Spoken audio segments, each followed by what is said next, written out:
আমাদের খুব উদ্বেগ হচ্ছে যে মোহাম্মদপুরে কিশোর গ্যাংয়ের দুই পক্ষের মধ্যে ঘটনায় একজনকে যেভাবে কোপানো হলো,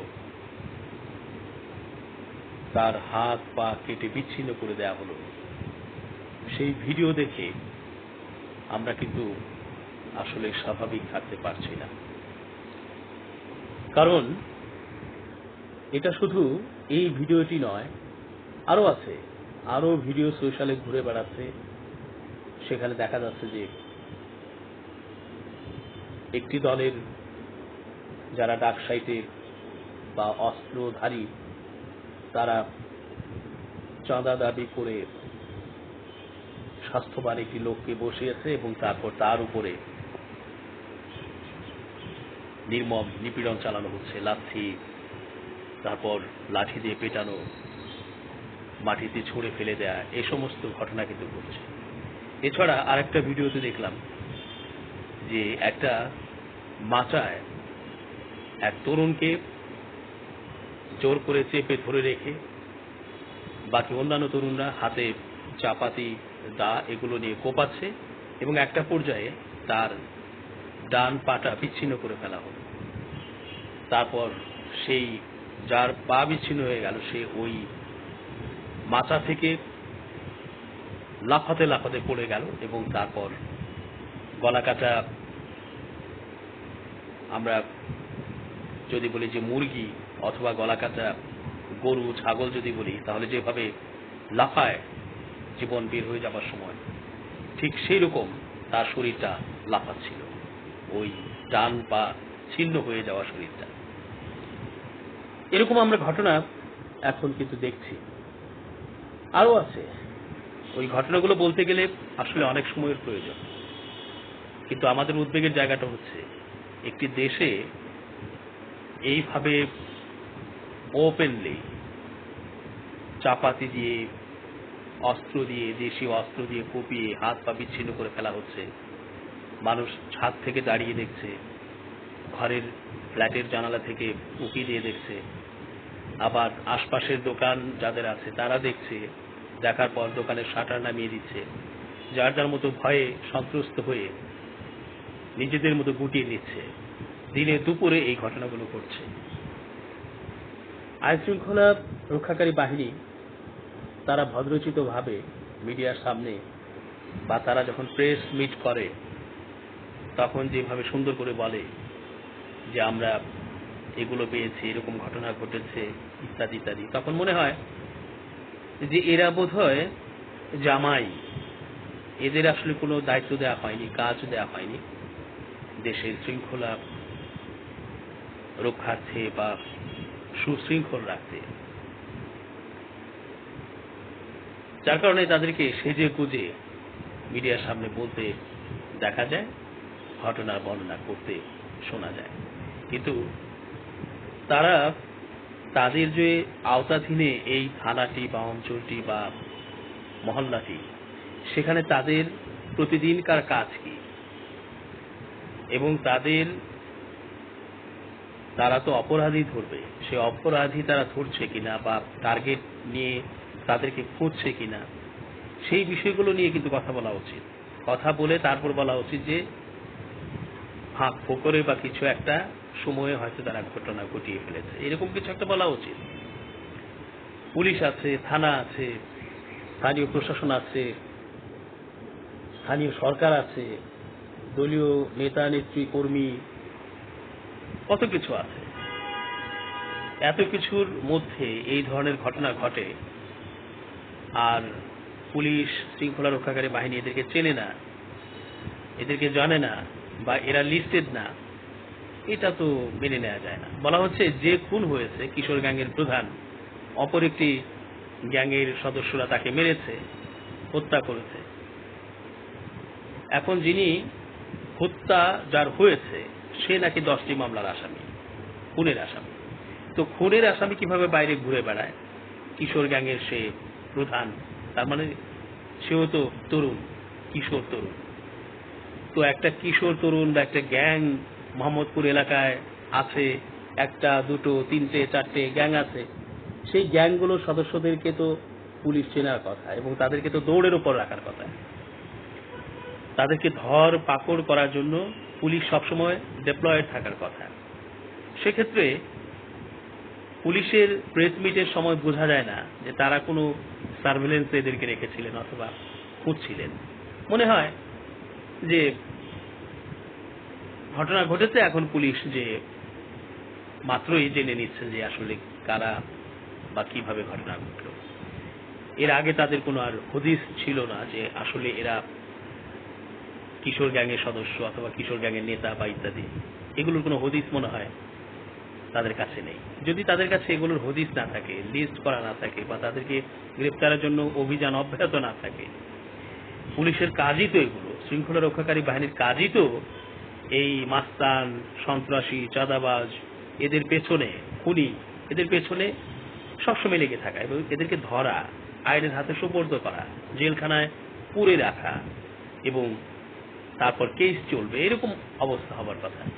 কিন্তু কথা শুনে মনে হয় যে তারা আকাশ থেকে পড়েছেন এবং কিছুই জানেন না। এই তো সদ্য মাত্র প্রসব হলো কিশোর গ্যাং মোহাম্মদপুর এলাকায়। এটা কথা? আমাদের তো স্বরাষ্ট্রমন্ত্রী আছেন, তিনি তো এগুলো দেখছেন, তাহলে এটার অ্যাকশন কি?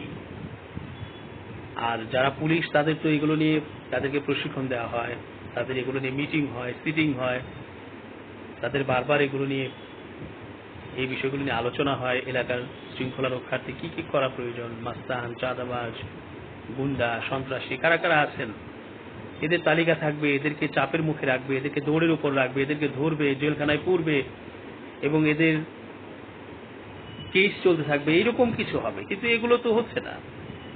এগুলো না হবার কারণে এখন যত্রতত্র দিনে দুপুরে একজন আরেকজনের উপর চড়াও হচ্ছে, এক গ্রুপ আরেক গ্রুপের উপর চড়াও হচ্ছে এবং শৃঙ্খলা নষ্ট হচ্ছে। আমরা যারা সাধারণ নাগরিক তারা কিন্তু পেরেশানিতে আছি এবং আমরা বুঝতে পারছি না যে আমাদের চলাচল, আমাদের অফিসে যাওয়া, আমাদের ব্যবসা প্রতিষ্ঠানে যাওয়া, আমাদের সন্তানাদির মুভমেন্ট, স্কুল, কলেজ, ইউনিভার্সিটি, এই সব কিছুতে তো আমাদের এখন টেনশন হচ্ছে, উদ্বেগ বাড়ছে। আমরা তো কোথাও কোনো, যেহেতু কোনো চেকিং দেখছি না, কোনো অবজারভেশন দেখছি না আইন শৃঙ্খলা রক্ষাকারী বাহিনী, কোনো কিছুই দেখছি না। তাদের যে একটা চেকিং থাকবে, একটা সার্ভেলেন্স থাকবে, যে তাদের আওতাধীনে আমরা আছি, তাদের চোখ এড়িয়ে যাওয়ার সুযোগ নেই। আমাদের কত বাহিনী আছে, গোয়েন্দা সংস্থা আছে, সিআইডি আছে, তারপর ইন্টেলিজেন্স গ্রুপ আছে, আর্মি আছে, তারপর আমাদের আনসার আছে, পুলিশ আছে, কত কিছু আছে। অভাব তো নেই। তো অভাব নেই, কিন্তু কাজ তো দেখি না আমরা। আমরা তো অপরাধের অভয়ারণ্য হতে দেখছি এখন ঢাকা শহরকে তথা পুরো বাংলাদেশকে। এটা তো হলো না তো। কত ঘটনা দিয়ে আমাদের উদাহরণ তৈরি করতে হবে বা উদাহরণ হতে হবে। এত ঘটনা লাগে। এই ঘটনাগুলো যখন সোশ্যাল মিডিয়ায় ছড়িয়ে পড়ে এবং বিভিন্ন চ্যানেল এগুলো দেখায়, তখন আমাদের যে মানসিক অবস্থা, আমাদের সন্তানাদের মানসিক অবস্থা, আমাদের পরিবার বর্গের মানসিক অবস্থা কেমন হয়, বাংলাদেশের সিচুয়েশন কোন দিকে, সেটা কি মিন করে, এই বিষয়গুলোতে সরকারকে তো শক্ত হতেই হবে। সরকার তো এদের কাছে জিম্মি নয়, দুর্বল নয়। আর সরকারের কাছে আছে শক্তি, সাহস, আইন, সবই আছে। তাহলে সরকার কেন পারছে না? এরা মাস্তানি করবে রাস্তাঘাটে, যত্রতত্র এখন কিশোর গ্যাং, যত্রতত্র মাস্তানরা ঘুরে বেড়াচ্ছে, তাদের হাতে অস্ত্র, পিস্তল, নানা রকমের আমরা এগুলো দেখছি। তো এগুলো নিয়ে যদি তারা জনসম্মুখে ঘুরে বেড়ায় এবং চোখের সামনে হত্যাকাণ্ড ঘটায়, তাহলে আমাদের স্বাভাবিক যে জীবন আছে সেগুলো আমরা কিভাবে পরিচালিত করব এবং আমরা কিভাবে স্বাভাবিক থাকব?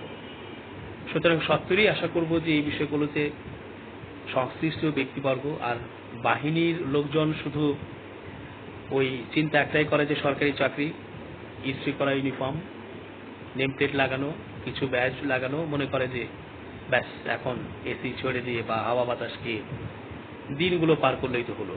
কারণ দিন পার হলেই তো ব্যাংকে যে তাদের অ্যাকাউন্ট আছে, স্যালারি অ্যাকাউন্ট, সেখানে স্যালারি, বোনাস, ভাতা, আরো নানা কিছু সেগুলো ঢুকছে। এটাই তো চাকরি, আর তো চাকরি করার প্রয়োজন নেই। তো যাদের মধ্যে দেশ প্রেম নেই তাদেরকে আমরা চাকরি দিচ্ছি কেন? বিশেষ করে শৃঙ্খলা রক্ষাকারী বাহিনী, এই বাহিনীর সদস্যরা থাকবে দেশ প্রেমে একেবারেই গদগদ।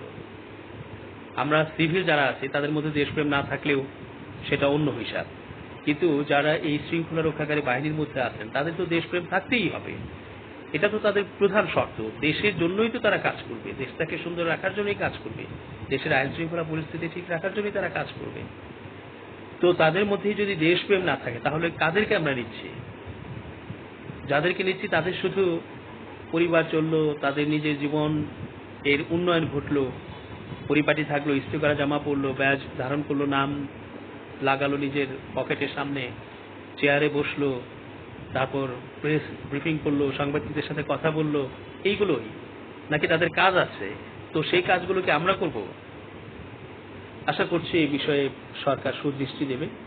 যদি না দেয় তাহলে পরিস্থিতি আস্তে আস্তে সঙ্গীন হতে হতে একটা পর্যায়ে দেয়ালে যখন পিঠ থেকে যাবে, মানুষ তখন আবারও অভ্যুত্থান বলি, বিপ্লব বলি, সেগুলো করা শুরু করবে।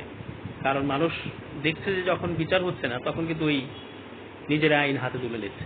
ওই যে এক মাজারে দেখা গেল যে পীরকে মেরে ফেলেছে, কারণ মানুষ তো চিন্তা করে যে আমি যদি আইনের কাছে যাই, যে ইসলাম নিয়ে এই লোকটি কটূক্তি করেছে, আল্লাহর সাথে শিরক করেছে এবং ইসলাম সম্পর্কে ভ্রান্ত ধারণা সে ছড়িয়ে দিচ্ছে, এটা একটা অন্যায় নিঃসন্দেহে। সেই অন্যায়কে নিয়ে যখন একটা লিখিতভাবে আইন শৃঙ্খলা রক্ষাকারী বাহিনীর কাছে দেওয়া হচ্ছে বা থানায় দেওয়া হচ্ছে, তখন এটার কোনো গুরুত্ব থাকছে না। 1 মাস 2 মাস 6 মাস গেলেও কোনো গুরুত্ব নেই।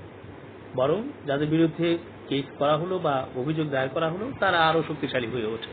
ফলে মানুষ নিজের হাতে আইন তুলে নিচ্ছে যে এত সময় নিতে পারবো না, থানায় যাব, অপরাধীর নাম লিখবো, আবার বাদী কি হবে সেই নাম থাকবে, সাক্ষী কারা হবে, এত প্রসেস, এত সিস্টেমে যাব না, আমরা নিজেরাই আইন হাতে তুলে নিই। তখন কিন্তু এই নিজের হাতেই মানুষ আইন তুলে নেয়।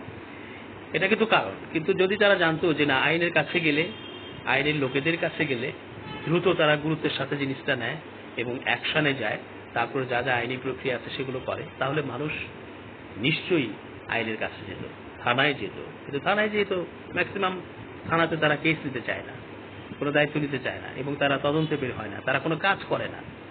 ব্যাপারটা এইরকম যে একটা চাকরি পেয়েছে, এটা সরকারি চাকরি, কোনো মতে চাকরিটা করে যেতে পারলেই হলো, এখানে দায়িত্ব পালন করার কিছু নেই, দেশপ্রেম দেখানোরও কিছু নেই। সেই জন্য সরকারকে নজর দিতে হবে যে আপনারা যদি নজর না দেন বা সংশ্লিষ্ট লোকগুলো নজর না দেন এবং প্রত্যেকটি দপ্তর, অধিদপ্তর বা বাহিনীর একটা চেইন অফ কমান্ড আছে, সিস্টেম আছে, পদ্ধতি আছে, প্রসিডিউর আছে, সেই প্রসিডিউর পদ্ধতিগুলো শক্ত করুন, সবাই যেন দায়িত্বশীল হয় এবং জবাবদিহিতা থাকে সেটা নিশ্চয় করুন, তাহলে নিশ্চয়ই সুফল আসবে।